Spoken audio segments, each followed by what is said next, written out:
guys, welcome back to my channel. Hi, if you're new here, my name is Julie, where I talk about all things true crime and anything else you like to hear.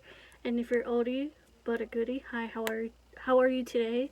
And God bless you. I am so tongue-tied. So today is going to be a survivor story. I've never done one, and I thought, you know what, it's time I start to do one. So this is the story of 15-year-old Mary Vincent. So, Mary wanted to be a dancer. She wanted to dance. That was her life. She loved to do it. So, around the age of 15 is when she started noticing her parents were going through a very bitter divorce and they were constantly bickering and stuff. So, Mary's like, you know what? I want to go see my grandfather in LA.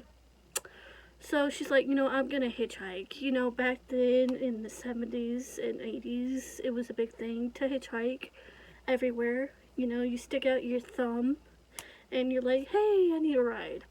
Whatever. So she did that. And then there was this not creepy white van. Those kidnapper vans. Yeah. It was a 15-year-old man named Lawrence Singleton, and there were other hitchhikers with Mary. And he said, I can only take one of you, and I only want Mary. And they're like, okay, this is just weird. Don't go with him. They're like telling Mary not to go with him, but she was very tired and stuff like that. So she was like, I'm gonna go with him, and it's probably gonna be fine. He reminds me of my grandfather. Probably be easy. This was the worst mistake she ever made in her entire life. So, continuing.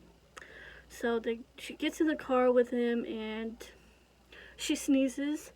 And after she's done sneezes, he puts his hand on the back of her neck and is like, are you okay? Are you getting a cold? She was like, no, but this is weird. And then after that, he never did that again. He dropped it. So then Mary decided, hey, I'm gonna take a nap. So, after she wakes up from her nap, she realizes, we're going the wrong way. She was going to head to LA. That's where her grandfather was, and she realized, hey, we're heading the wrong way. So Lawrence was like, oh, he made up excuses. So then she looks down. They were driving, and she gets mad at him for going the wrong way anyway. So he's like, oh, I'm sorry, blah, blah, blah. So then he reroutes, and he goes the way he was supposed to. And then she calms down. And then he's like, I have to go to the bathroom. So they make a pit stop. And Mary noticed her shoe was untied. She's like, oh, this is weird. So she went out of the car to tie her shoes, but not knowing that Vincent was standing right behind her with an object. He proceeded to hit her in the back of the head with this object and tie her to the back of his van and drove on a deserted road. There weren't many cars around, so drove on that road. And on September the 29th, 1978 or 9, I get my dates mixed up. I apologize. He then proceeded to rape her throughout the night. He pulled over and he proceeded to rape her. I forgot to mention that. I'm sorry. I'm all over the place. So he proceeded to rape young Mary profusely throughout the night. And then the next day, she was like, just let me go, just let me go, just let me go. He's like, you want to be set free? I will set you free. So what Mary does next, she tries to grab on to Vincent with her left hand.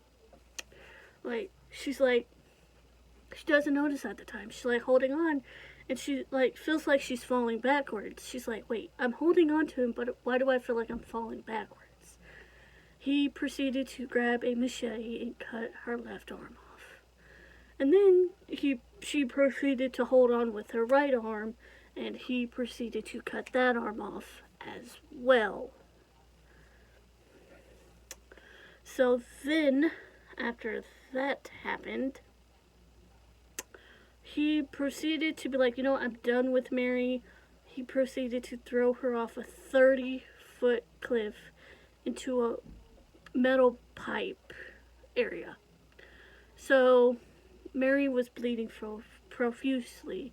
She's like, I gotta get out of here. I need to protect other women from this dude.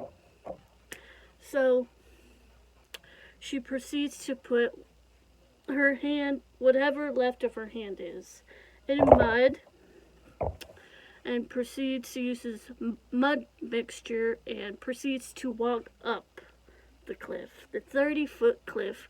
Proceeds to walk up the 30-foot cliff. Then she walks for another 3 miles where she notices there's 2 guys in a car and proceeds to flag them down, but they were too scared to do anything, so they deserted her.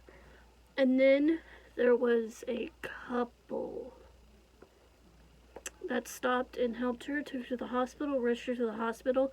They even said they found Mary's arm in the water, but it was too late. They couldn't do anything about it, so they gave her 2 prosthetic arms. And then 6 months later, Mary had to testify against Vincent. And then when she was done on the stand, he whispered, I'll finish what I started. I don't care how long it takes. To her as she was getting off the witness stand. And then, guess how many years he got in jail? 14 years. And guess how many 14 years he served? Only 8 of those fucking years in jail.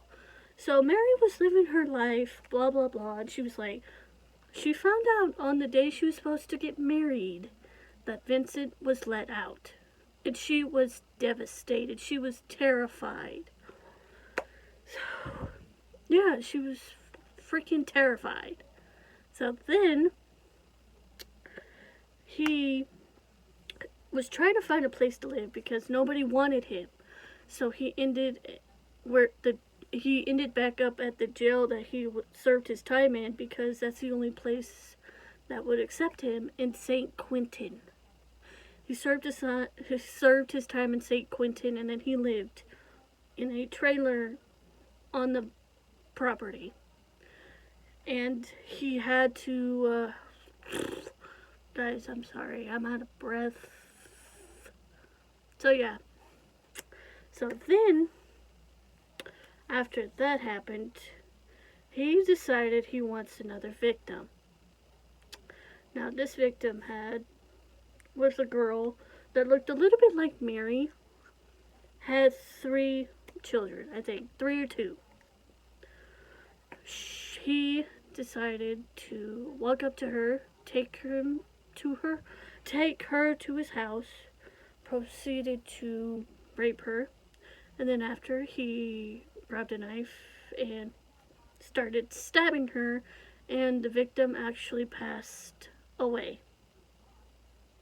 The reason why I decided not to give the victim's name or anything like that, because I don't want to end up sued.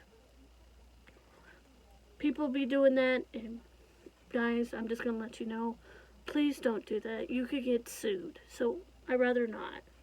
So, yeah. She was killed, and when the police showed up, he was naked, covered in blood. And then, you want to know what happened? He tried to sue Mary Vincent, saying it was her fault. And she's like, hell no. She actually sued him. She was supposed to get money. He never paid her. So, Mary is now living an awesome life. She has 2 beautiful boys. She's an artist. And this was her story. So yeah, guys, tell me what y'all think in the comments down below. I'm sorry I'm a bit rusty with these crime cases. I haven't done one in so long, and I thought I'd talk about this one. So, yeah, guys, please like, comment, and subscribe, and I love each and every one of you.